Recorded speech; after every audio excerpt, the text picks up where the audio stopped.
Nesse vídeo, vamos falar sobre a fé e a teimosia, dois conceitos aparentemente semelhantes, mas com motivações e resultados muito diferentes. Nossa base bíblica está no livro do profeta Jeremias, englobando toda a sua trajetória de relacionamento e desfecho com os líderes de Judá, evidenciando que a diferença entre fé e teimosia reside na motivação e no propósito por trás de cada comportamento. O que é fé?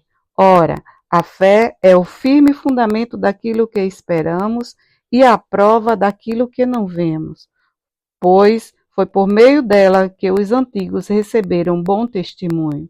Hebreus 11, 1 e 2. A fé, nesse sentido, é descrita como a base ou alicerce que dá sustentação à esperança nas coisas que ainda não se manifestaram. É o fundamento sobre o qual nós cristãos construímos toda a confiança em Deus, na certeza de que Ele tem o controle de tudo em suas mãos. A fé em Deus é vista como uma convicção interna tão forte que permite às pessoas viverem e agirem com confiança, mesmo sem evidência física ou visual. A fé, além de ser uma disposição interna da vontade do ser humano, é também um dom do Espírito Santo. E a teimosia? O que é? A teimosia é uma determinação inflexível de manter uma opinião, um plano ou uma linha de ação, apesar de razões ou argumentos contrários. Embora possa ser admirada como uma forma de resiliência, a teimosia também pode levar a consequências negativas. Muitas vezes perseguimos coisas que nos prejudicam, mesmo acreditando que é uma questão de fé, e insistimos que Deus pode realizar tudo, mas Ele sabe o que é melhor para nós. Por isso, muitas vezes não recebemos o que pedimos. Tiago 4:3 diz: quando pedem, não recebem, pois pedem com motivos errados para satisfazer seus próprios prazeres. Quem professa a fé em Deus e se entrega à sua vontade tem motivos para ser grato, mesmo quando as expectativas não são atendidas. Tal gratidão é um verdadeiro sinal de fé, pois confia na sabedoria e orientação divina, entendendo que o não dele é também uma forma de amor e proteção, e que age na vida dos seus com propósitos, conforme expresso em Romanos 8:28. Sabemos que Deus age em todas as coisas para o bem daqueles que o amam, dos que foram chamados de acordo com o seu propósito. A insistência pode até nos encaminhar a possuir algo ou a realizar desejos, levando-nos muitas vezes a passarmos por cima da ética, destruindo a moral e os bons costumes, apenas com a desculpa de que Deus pode fazer. Entretanto, o desfecho não será agradável e permanente. A Bíblia é rica em histórias que ilustram a fé, assim como episódios que destacam a teimosia. Esses exemplos bíblicos são valiosos, oferecendo-nos lições sobre comportamentos e atitudes que devemos adotar ou evitar. Ao estudar esses relatos, podemos discernir quais ações são dignas de serem copiadas e quais devem ser rejeitadas, moldando assim nossa compreensão e prática da fé. O livro de Jeremias nos apresenta um panorama da resistência encontrada pelo profeta ao enfrentar a obstinação de líderes religiosos, reis e cidadãos comuns. Eles confrontaram Jeremias mesmo diante de suas advertências sobre a devastação iminente de Judá pelas forças da Babilônia. Por décadas, Deus usou seus profetas alertando-os sobre o juízo que cairia sobre todos devido à desobediência generalizada.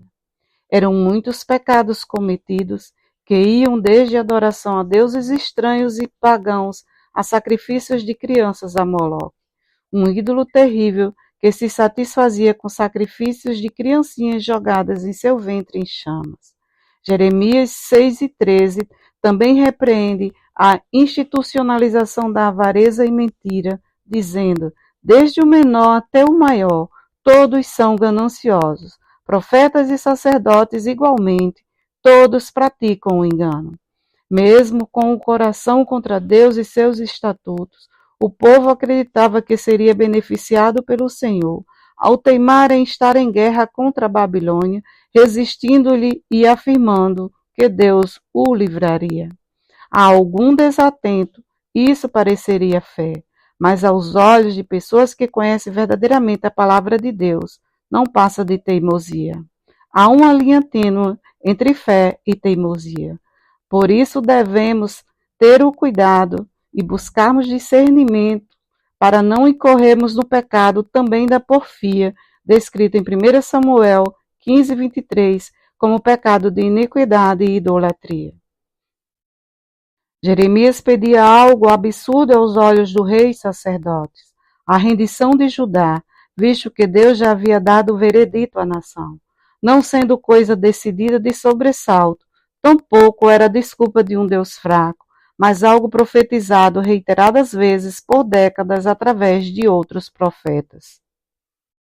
Deus havia dado muitas chances à nação de Judá, inclusive dando-lhe um exemplo retumbante quando permitiu que Israel, o reino do sul, sucumbisse ao poderio dos assírios. Mas Judá resistia a despeito de qualquer apelo do profeta Jeremias, embora não faltassem falsos profetas para dizerem a todos que o jugo seria desfeito. Jeremias 6:14 diz: Eles tratam da ferida do meu povo como se não fosse grave. Paz, paz, dizem, quando não há paz alguma.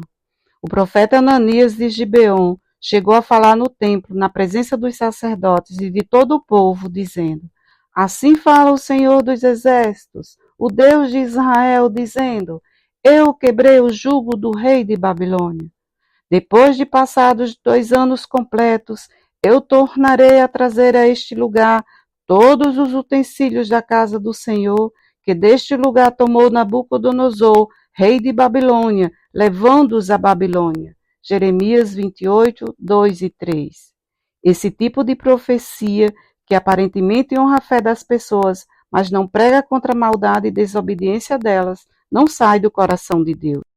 Jeremias 6:13 nos faz entender que pecavam deliberadamente e nem vergonha ou remorsos sentiam. A Bíblia atesta e valida a mensagem em caráter de profetas como Isaías, Jeremias, Ezequiel, Miqueias, Osés, João Batista, entre outros. Nesses exemplos, é possível entendermos como age Deus em relação ao povo em desobediência e como determina que anda em suas leis e estatutos. As mensagens bíblicas não exaltam os homens, como: vou te colocar no pódio, você vai brilhar, todos vão ver que eu vou te exaltar. E isso só para citar algumas coisas que vemos diariamente nos dias modernos, mas faz chamados específicos com informações importantes sobre o que se espera deles, como obediência, justiça, confiança em Deus e exaltação ao Deus Todo-Poderoso. É fato que Deus honra e exalta, mas nenhum cristão, em sã consciência, deve buscar isso, mas sim a sua santa justiça. É importante entendermos que a maior bênção dada por Deus a nós seres humanos é o perdão de nossos pecados através do sangue de Jesus Cristo, seu Filho. Esse ato foi não só a maior demonstração de amor que nos deu, como também a maior demonstração de sua infinita misericórdia. Todavia, isso não é um cheque em branco para pecarmos contra seus princípios e depois vivermos como nuvens sem água, apelando para a sua misericórdia. Deus dá um basta a todos que, reiteradas vezes, não ouvem sua mensagem de arrependimento. O que tentaram fazer os dirigentes da nação de Judá, incluindo os sacerdotes, diante da mensagem de juízo iminente. Eles tentaram eliminar Jeremias, haja vista que achavam estar ele trabalhando em conluio com o rei da Babilônia. Era mais fácil para eles criarem essa fantasia do que acreditarem no juízo que viria e se arrependerem. Jeremias 26:11 diz: Então os sacerdotes e os profetas falaram aos príncipes e a todo o povo, dizendo: Este homem é réu de morte, porque profetizou contra esta cidade, como ouvistes com os vossos próprios ouvidos. Essa atitude tomada por eles em repetidas vezes é também um bom exemplo de teimosia. Quando alguém louco bastante acha que pode impedir o agir de Deus e a sua palavra ao falar para o bem ou para o mal de um povo. Porém, diante de tamanha ousadia e teimosia por parte daquele povo, Jeremias nos dá um exemplo de fé ao reafirmar a palavra que Deus já havia lhe dito. Mas o Senhor está comigo como um valente terrível. Por isso tropeçarão os meus perseguidores e não prevalecerão. Ficarão muito confundidos, porque não se houveram prudentemente. Terão a confusão perpétua que nunca será esquecida. E muitas nações passarão por esta cidade, e dirá cada um ao seu próximo: por que procedeu o Senhor assim com esta grande cidade? E dirão: porque deixaram a aliança do Senhor seu Deus e se inclinaram diante de outros deuses e os serviram. Jeremias 22, 8 e 9. Deus não sente prazer em afligir ninguém. Todavia, quando faz, é para nosso próprio bem. Pois, ainda que entristeça alguém, usará de compaixão, segundo a grandeza das suas misericórdias, porque não aflige nem entristece de bom grado seus filhos. Lamentações 3, 32 e 33. Só Deus pode revogar suas próprias sentenças. É o que sua palavra afirma em Jeremias 22, 2, 3 e 4. Ouça a palavra do Senhor, ó Rei de Judá. Tu que te assentas no trono de Davi, tu e teus conselheiros, e teu povo que passa por estas portas. Assim diz o Senhor: administrem a justiça e o direito, livrem o explorado das mãos do opressor, não oprimam nem maltratem o estrangeiro, o órfão ou a viúva, nem derramem sangue inocente neste lugar. Porque se vocês tiverem o cuidado de cumprir essas ordens, então os reis que se assentarem no trono de Davi entrarão pelas portas deste palácio em carruagens e cavalos, em companhia de seus conselheiros e de seu povo. A insistência em seguir um caminho sem considerar apelos, conselhos e advertências pode resultar em perda de oportunidades ou em decisões mal formadas. A teimosia pode causar conflitos no lar, no trabalho, na igreja, porque pode levar a mal-entendido e distanciamento. É importante saber equilibrá-la com a capacidade de ouvir, aprender e se adaptar quando necessário. Enquanto a persistência é valiosa e a fé é um claro meio de agradar a Deus, é importante equacioná-las com a verdade da Bíblia. Estejamos atentos aos conselhos e apelos de pessoas honradas, como nossa liderança, nosso cônjuge, pai, mãe, parentes e amigos verdadeiros, a fim de abrirmos o coração a novas formas de fazer e promover a vontade soberana de Deus. O coração do homem é enganoso, mas temos a promessa de que as misericórdias do Senhor são a causa de não sermos consumidos, porque as suas misericórdias não têm fim. Novas são cada manhã. Grande é a tua fidelidade, Senhor. Lamentações 3, 22 e 23.